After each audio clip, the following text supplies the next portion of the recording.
Diabetes ఆరోగ్య విజ్ఞానం. Doctor Madhu చిత్తరువు. Diabetes రోగుల్లో లైంగిక బలహీనత గురించి చర్చిస్తున్నాం. ఇది రెండో భాగం. మానసికమైన లైంగిక బలహీనత, డయాబెటీస్ వల్ల వచ్చే లైంగిక బలహీనత రెండు రకాలు ఉన్నాయని కిందసారి చెప్పాను. మానసికమైన లైంగిక బలహీనత, దీన్ని నపుంసకత్వం అనొద్దు, హఠాత్తుగా వస్తుంది, కొన్ని పరిస్థితుల్లోనే వస్తుంది. సాధారణంగా ఒక ప్రత్యేకమైన పరిస్థితులు, ఒక స్త్రీతో సెక్స్లో పాల్గొన్నప్పుడు భయం, సంకోచం, కోపం, అసందిగ్ధత లాంటి ఏ కారణాల వలన రావచ్చు. కొత్తగా పెళ్ళయి సెక్స్ జీవితం ప్రారంభించే వాళ్ళకే రావచ్చు. ఈ వ్యక్తులకి ఇతర పరిస్థితుల్లో సహజంగా అంగస్తంభన జరుగుతుంది. అంటే ఉదాహరణకి హస్తప్రయోగం, రాత్రుల నిద్రలో లేక ఉదయం నిద్ర మెలకు వచ్చినప్పుడు అంగస్తంభన జరుగుతుంది. అంటే వీళ్ళకి నరాలు, రక్తనాళాలు, కండరాలు ఈ ప్రక్రియ అంతా బాగానే ఉన్నట్లే కేవలం మానసిక రోగాలే అని విశ్లేషించవచ్చు. పూర్వకాలం ఈ నపుంసకత్వం లేక లైంగిక బలహీనత పూర్తిగా మానసికమైనది అనుకునేవారు. ఇప్పుడు మానసికంగా వచ్చే లైంగిక బలహీనత చాలా తక్కువ. సాధారణంగా 180% లైంగిక బలహీనత ఏదో ఒక జబ్బు, రక్తపోటు, షుగరు, నరాల వ్యాధి, మందులు ఇలాంటి వాటి వల్లే వస్తుందని అంటున్నారు. అంటే లైంగిక బలహీనత ఉంటే సాధారణంగా 180% అది ఏదో ఒక జబ్బు వల్లే వస్తుంది, చికిత్సకి లొంగుతుంది. మానసిక బలహీనత తక్కువ శాతం వాడుకుంటుంది. డయాబెటిక్ రోగులు అయితే చాలామంది మధ్య వయసులో ఉంటారు. ఇదివరకు కొన్నాళ్ళు తృప్తికరంగా సెక్స్ జీవితాన్ని కొనసాగించి ఉంటారు. వీళ్ళలో లైంగిక బలహీనత క్రమక్రమంగా వచ్చి చివరికి పూర్తిగా అంగం పెద్దది కాబోయే వరకు జరగచ్చు. షుగర్ సరిగ్గా కంట్రోల్ లేని వాళ్ళు, పొగ ఎక్కువ తాగేవాళ్ళు, వాళ్ళలో ఇది మరీ వేగంగా వ్యాపించవచ్చు. పూర్వం డాక్టర్లు టెస్టోస్టిరోన్ అనే హార్మోన్ ఇంజెక్షన్ ఇచ్చి ఈ సమస్యకి పరిష్కారం అనుకునేవారు. టెస్టోస్టిరోన్ పుంసత్వానికి చెందిన హార్మోను. దీనివల్ల సెక్స్ వాంఛ, లిబిడో అంటారు ఇంగ్లీష్లో, అది పెరుగుతుంది, కానీ అంగస్తంభన ప్రక్రియలో అంత మార్పు జరగదు.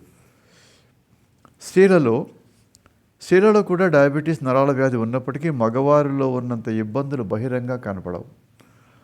అసలు స్త్రీ రోగులు ఈ విషయం చెప్పడం అరుదు.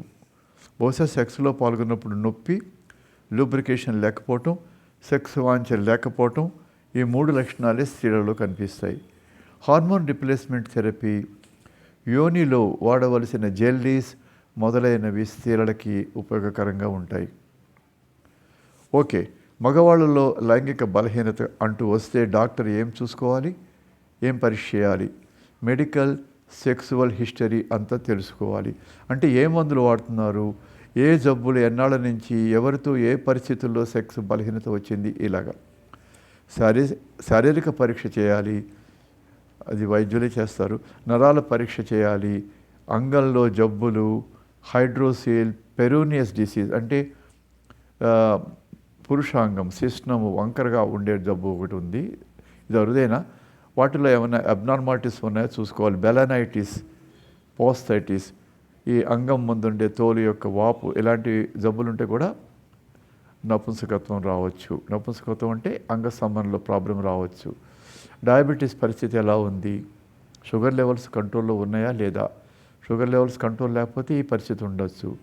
రక్తంలో టెస్టోస్టిరోన్, థైరాయిడ్ హార్మోన్లు ఎలా ఉన్నాయి? రాత్రిపూట అంగస్తంభన నిద్రలో జరుగుతుందా? దీనికి ప్రత్యేకమైన పరీక్షలు ఉన్నాయి. నోక్టర్నల్ పెనైల్ ట్యూమిసెన్స్ అని, ఇది సెక్సాలజిస్టు పర్యవేక్షణలో, ఎండోక్రినాలజిస్టు పర్యవేక్షణలో చేయించుకోవాలి. రాత్రిపూట ఎన్నిసార్లు అంగస్తంభన జరుగుతుందనే విషయం బట్టి వాళ్ళకి నరాల జబ్బు ఉందో లేదో తెలుస్తుంది. రక్త ప్రసారం ఎలా జరుగుతుంది పురుషాంగంలో, అది అల్ట్రాసౌండ్, కలర్ డాప్లర్, వీనోగ్రఫీ, యాంజియోగ్రఫీ ఇలాంటి కాంప్లికేటెడ్ పరీక్షలు, ఇవి కూడా స్పెషలిస్ట్ పర్యవేక్షణలో చేస్తారు. ఇవన్నీ చూడవలసి వస్తుంది. అంటే మెడికల్ సెక్షువల్ హిస్టరీ, శారీరక నరాల పరీక్ష, షుగర్, టెస్టోస్టిరోన్ లెవెల్స్, నోక్టర్నల్ పెనైల్ ట్యూమినిసెన్స్, రాత్రిపూట అంగస్తంభంలో ఎలా జరుగుతుంది, రక్త ప్రసరణ, ఈ పరీక్షలు అన్నమాట. చికిత్స ఎలా చేస్తారు? పపావరిన్ అనే మందుని అంగంలోని రక్తనాళంలోకి చిన్న సిరింజ్ ద్వారా ఇంజెక్ట్ చేసుకోవటం. దీనివల్ల 5 నిమిషాల్లో అంగస్తంభన జరుగుతుంది. కానీ ఇది ఎవరికి వారే చేసుకోవాలి. దీనివల్ల అరుదుగా ఒక ప్రమాదం ఉంది. లైంగిక సంపర్కం తర్వాత కూడా అంగం అలాగే స్తంభించి ఉండిపోతుంది. దీన్ని ప్రియేపిజం అంటారు. ఇది సరైన శిక్షణ తీసుకుని చేసుకోవడమే మంచిది. పురుషాంగం శాశ్వతంగా కూడా దెబ్బతినొచ్చు. అలా జరిగితే యూరాలజిస్ట్ను సంప్రదించి అతని ఆధ్వర్యంలో ఇంజెక్షన్ చేసుకుని అంగంలోని జమ అయిన ఎక్కువ రక్తాన్ని తీసివేసి సిరంజితో తగ్గించవచ్చు. అది ఒక ఎమర్జెన్సీ. పెపావరిన్ ఇంజెక్షన్స్ వాడేది తక్కువే, ఇది నాకు తెలిసి. Vacuum suction. ఈ పరికరంలో ఒక plastic cylinder, vacuum pump, elastic bands ఉంటాయి. సిలిండర్ని అంగం మీద ఉంచి సక్షన్ చేస్తే వ్యాక్యూమ్ ప్రెషర్ వల్ల అంగంలోకి ఎక్కువ రక్త ప్రసరణ జరుగుతుంది. Vacuum suction. ఇది కూడా చాలా అనుభవజ్ఞులైన సెక్సాలజిస్టు లేక ఎండోక్రినాలజిస్టు పర్యవేక్షణలో చేసుకోవాలి. ప్రోస్థెసిస్. పూర్తిగా అంగంలో వంకర టింకర్లు లోపం ఉన్న వాళ్ళకి కృత్రిమమైన అంగాన్ని ప్రోస్థెసిస్ ద్వారా ఏర్పరచటం. ఇది అనుభవం ఉన్న యూరాలజిస్ట్, సర్జన్స్, ఆండ్రాలజిస్ట్ చేత చేయించుకోవాలి. మ్యూజ్. మూత్రరంధ్రంలో యురెథ్రా అంటారు. మూత్రరంధ్రంలో ఆల్ప్రోస్టాడిల్ అనే మందు ఒక చిన్న అప్లికేటర్తో అమరుస్తారు. ఈ మందు లైంగిక చర్య ముందు మూత్రరంధ్రంలో పెట్టుకుంటే పనిచేస్తుంది. మ్యూజ్, ఆల్ప్రోస్టాడిల్ అనే మందు. ఇది కూడా అరుదే, స్పెషలిస్ట్ సలహాతో వాడచ్చు. దీనికి ప్రత్యేకమైన ఆండ్రాలజిస్టులు, యూరాలజిస్టులు ఉన్నారని గ్రహించుకోవాలి. అయితే చివరికి చెప్పేది ఏంటంటే ఈ యుగపు అద్భుతం. ఈ యుగం అంటే 20వ శతాబ్దం నుంచి వచ్చింది, ఇది 21వ శతాబ్దం. సిల్డనాఫిల్ లేక వయాగ్రా అనే వ్యాపార నామంతో ఉన్నది. ఏ ఒక్క మందుకి లేనంత ప్రాచుర్యం సిల్డనాఫిల్కి క్రితం శతాబ్దంలో లభించింది. పురుషుడికి తీవ్రమైన సమస్యని ఎరెక్షన్కి ఈ మందు అద్భుతంగా పనిచేయటం, ఇది ఎన్నో $1 మిలియన్ వ్యాపారానికి నాంది అయింది. బహుళ ప్రాచుర్యం లభించింది. నిజంగానే ఇది మంచి మందు, బాగానే పనిచేస్తుంది. పైన చెప్పిన అవసరాలన్నీ లేకుండా సింపుల్గా సెక్సీగా 1 గంట ముందు ఒక మాత్ర వేసుకోవటం అంతే. చాలామందికి ఇది మంచి ఫలితాన్ని ఇస్తుంది. దీని గురించి అయితే మొదట ఉన్నంత ఉత్సాహం ఇప్పుడు ప్రపంచంలో లేదు. ఇది గుండె జబ్బు ఉన్న వాళ్ళకి వాడితే అందులో నైట్రేట్స్ అనే మందులు వాడేవాళ్ళు వాడకూడదు. అది బీపీ హఠాత్తుగా తగ్గిపోయి హఠాత్తుగా మరణం సంభవిస్తుందనే ప్రచారం కొంత భయం ఏర్పడింది. సిల్డనాఫిల్ తర్వాత టాడలాఫిల్, వార్డలాఫిల్ ఇలాంటి మందులు కూడా మంచివి వచ్చినాయి. ఇది నిజానికి చాలా మంచి మందు. చాలామంది నిరాశ చెంది నిస్పృహ చెందిన మగవాళ్ళకి, డయాబెటీస్ రోగులకి ఇది ఒక వరం లాంటిదని చెప్పుకోవచ్చు. అయితే దీన్ని జాగ్రత్తగా వాడాలి. డాక్టర్ ప్రిస్క్రిప్షన్ మీదే వాడాలి. గుండె జబ్బు ఉండి నైట్రేట్స్ వాడేవాళ్ళు, బీపీ మందులు వాడేవాళ్ళు కొంచెం బీపీ తగ్గిపోకుండా చూసుకోవాలి. డయాబెటీస్ రోగులు, ఇతర రోగులు శుభ్రంగా వాడచ్చు.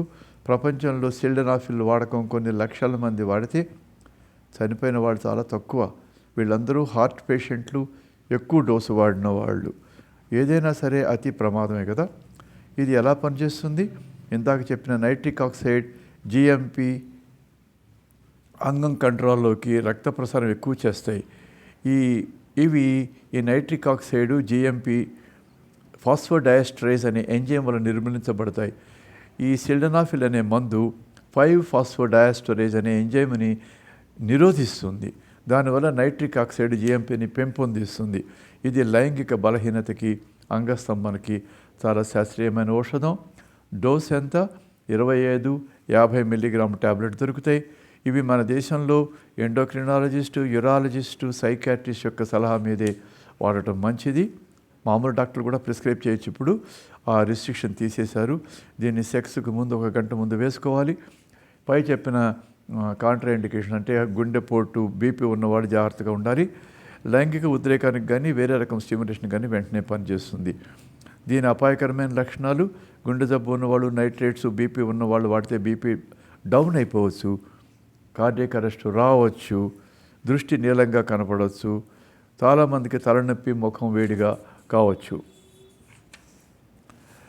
మంచి మందా చెడ్డ మందా? సిల్డనాఫిల్ వల్ల ఇప్పటికీ ప్రపంచంలో నేను చూసిన ప్రకారం చాలా తక్కువ మరణాలు, 123 మరణాలే జరిగినాయి. అయితే కొన్ని లక్షల మంది దీన్ని వాడుతున్నారు. 30,000 మందిలో ఒకరికి ప్రమాదం జరగవచ్చు. గుండె జబ్బులు ఉన్నవాళ్ళు కూడా నైట్రేట్ మందులు మానేసి వైద్య సలహాతో జాగ్రత్తగా తక్కువ డోసుతో వాడచ్చు. 1 వారం ముందు నైట్రేట్స్ మాని దీన్ని వాడచ్చు. సో అంగస్తంభన లేక నిరాశ చెందిన డయాబెటీస్ వాళ్ళకు, మధ్య వయసు మగవాళ్ళకి ఇది ఒక వరం లాంటిది. జాగ్రత్తగా వైద్య సలహాతో వాడితే మంచిదే. మన దేశంలో ఇది స్పెషలిస్టుల ప్రిస్క్రిప్షన్ మీదే దొరుకుతుంది. యాండ్రాలజిస్టు, యూరాలజిస్టులను కూడా సంప్రదించడం మెరుగు. కాబట్టి ఈసారి డయాబెటీస్ రోగులు ఉండే లైంగిక బలహీనతల గురించి చెప్పాను. ఇది 2వ భాగం. డయాబెటీస్ ఆరోగ్య విజ్ఞానం సిరీస్ డాక్టర్ మధు చిత్తరువు. మరోసారి ఆఖరి 2 వీడియోలతో కలుసుకుందాం.